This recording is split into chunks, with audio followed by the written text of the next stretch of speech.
Oke, Assalamualaikum warahmatullahi wabarakatuh.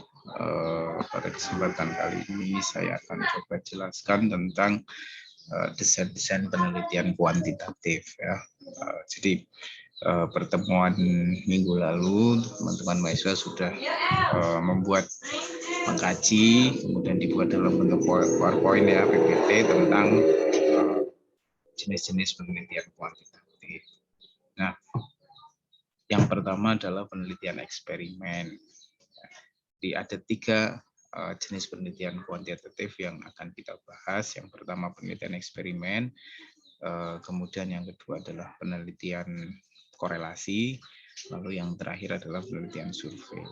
Nah, biasanya skripsi-skripsi mahasiswa kita menggunakan penelitian eksperimen, meskipun ada beberapa juga yang kemarin bimbingan saya arahkan untuk penelitian survei. Nah, penelitian eksperimen itu apa? Jadi penelitian eksperimen itu salah satu jenis metode penelitian kuantitatif yang digunakan untuk mengetahui pengaruh variabel independen, ya, dalam hal ini treatment atau perlakuan terhadap variabel dependen atau hasil. Ya. Nah, dalam penelitian eksperimen ini biasanya ada kondisi yang terkendali. Biasanya dalam bentuk variabel kontrol ya. Nah, di sini penelitian eksperimen biasanya ditandai dengan adanya treatment atau perlakuan. Treatment atau perlakuan ini biasanya disebut sebagai variabel independen, variabel yang berpengaruh. Lalu ada variabel dependent, variabel yang mempengaruhi. Antara variabel yang mempengaruhi dan variabel yang dipengaruhi. Nah, dalam penelitian eksperimen ini sebenarnya kita menguji sebuah ide. Ide ini bisa dalam bentuk praktik atau prosedur ya. Biasanya kalau di penelitian pendidikan berarti idenya itu adalah praktik atau prosedur itu berupa misalnya tahapan-tahapan pembelajaran, aktivitas-aktivitas pembelajaran, media, modul, dan lain sebagainya. Yaitu untuk menentukan apakah ide itu mempengaruhi hasil atau variabel dependen. Contoh yang paling gampang ini biasanya kita ingin melihat sejauh mana efektivitas model pembelajaran misalnya cooperative learning terhadap kemampuan bekerja sama antar siswa misalnya. Nah, metode eksperimen digunakan ketika kita ingin menetapkan suatu kemungkinan hubungan sebab dan akibat. Jadi sudah saya jelaskan ada treatment, ada independen, ada variabel dependen.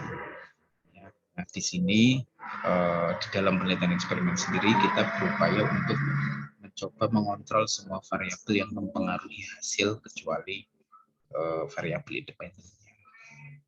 Nah, di desain penelitian eksperimen ada penelitian pra-eksperimen, ada kuasi-eksperimen, ada true eksperimen.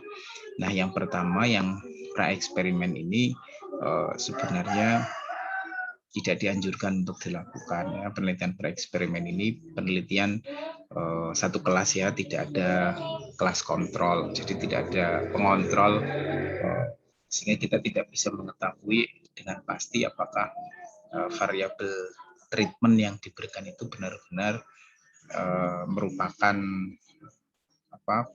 mempengaruhi hasil yang kita dapatkan. Sehingga desain penelitian pra-eksperimen ini tidak dianjurkan untuk dilakukan. Nah, bentuk desainnya ada one shot case tadi, jadi satu kelas ya, ciri dari pra-eksperimen itu hanya satu kelas.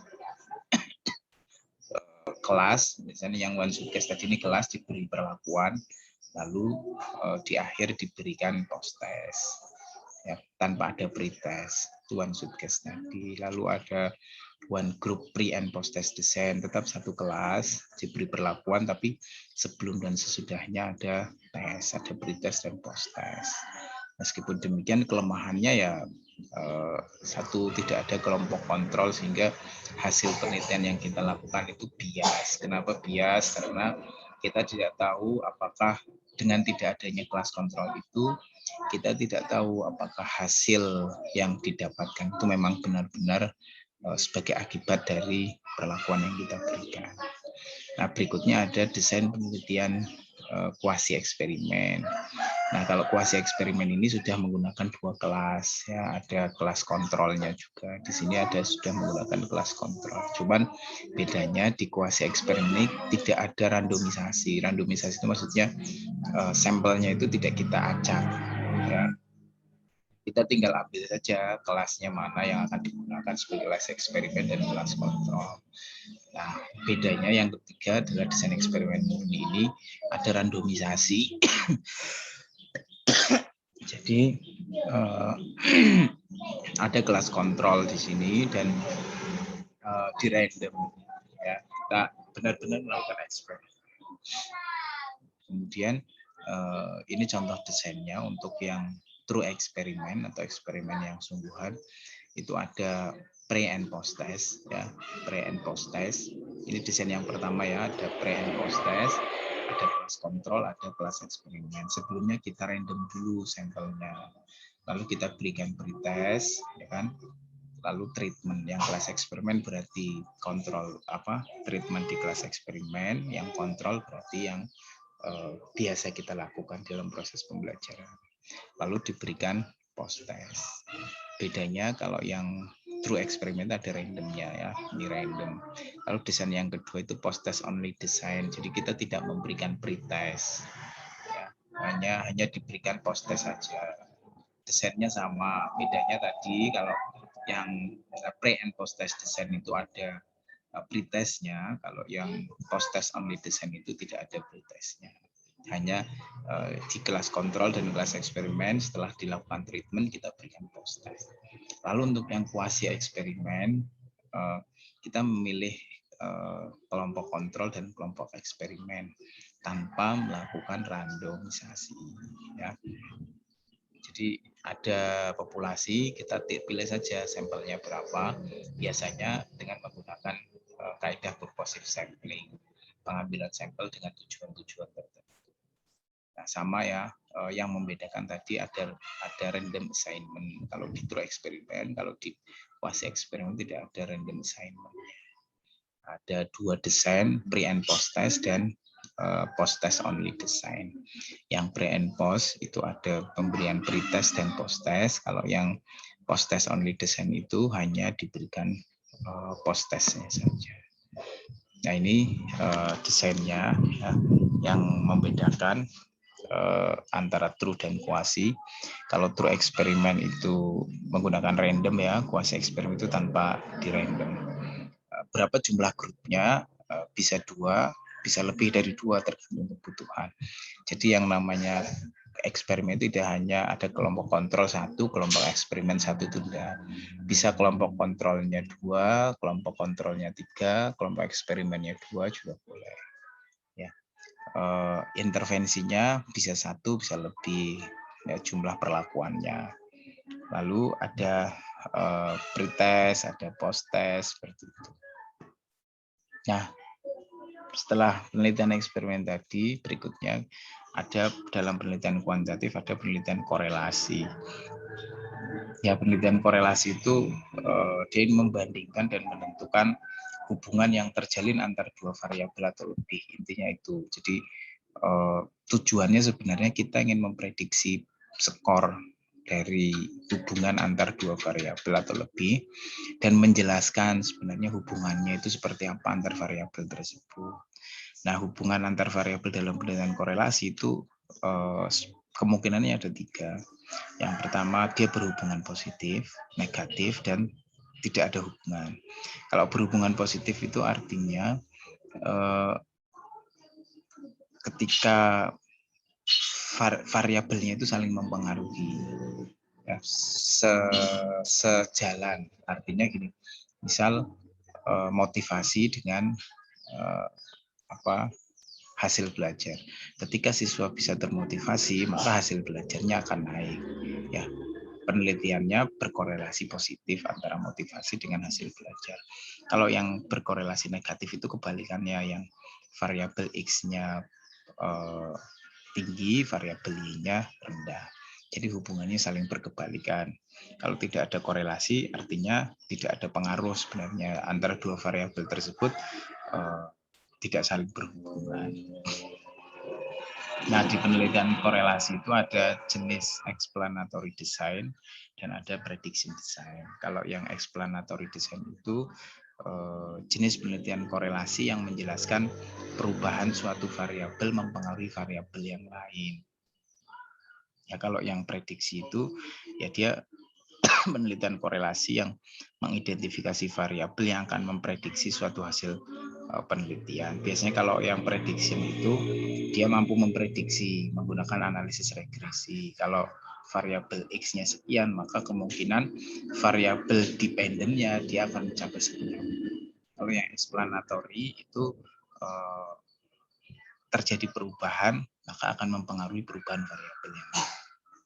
Ya, sebenarnya penelitian korelasi, penelitiannya untuk yang expand, yang pengembangan itu bisa menggabungkan antara penelitian eksperimen dengan penelitian korelasi. Seperti tesis yang saya lakukan, saya memberikan perlakuan, lalu di dalam perlakuan itu saya mengukur sebenarnya bagaimana hubungan antara variabel-variabel yang saya teliti di dalam perlakuan tersebut. Nah, setelah penelitian korelasi, yang ketiga adalah penelitian survei. Penelitian survei ini juga salah satu jenis penelitian kuantitatif, ya.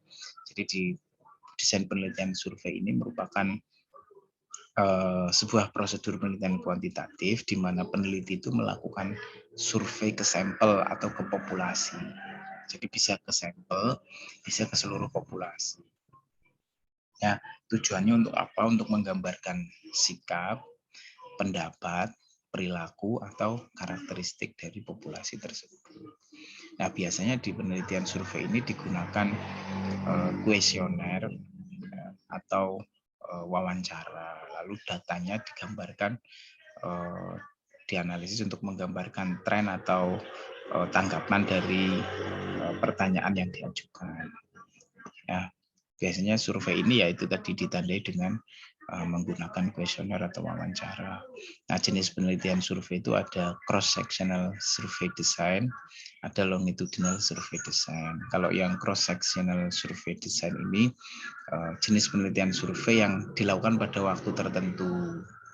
Contohnya, misal siswa SMP belajar materi kalor, peneliti mengumpulkan data terkait pemahaman peserta didik pada waktu tersebut. Kalau yang longitudinal survei dilakukan pada populasi yang sama, namun dapat dilakukan dengan orang yang berbeda atau orang yang sama.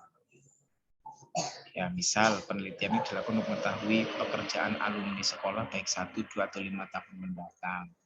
Jadi tidak pada saat tertentu saja. Nah, sebenarnya di penelitian pendidikan ini Anda semua bisa memilih kuantitatif, tidak hanya eksperimen saja, bisa dielaborasi mau penelitian eksperimen atau korelasi atau penelitian survei. Penelitian seperti penelitian survei, penelitian korelasi pun sebenarnya menarik. Yang penting adalah bagaimana seorang peneliti mampu mendesain penelitiannya dengan baik, mampu melakukan olah data dengan sempurna, mampu menjabarkan dan mendeskripsikan data itu dengan jelas dan detail. Nah, jadi demikian yang dapat saya sampaikan tentang jenis-jenis penelitian kuantitatif. Semoga bermanfaat. Assalamualaikum warahmatullahi wabarakatuh.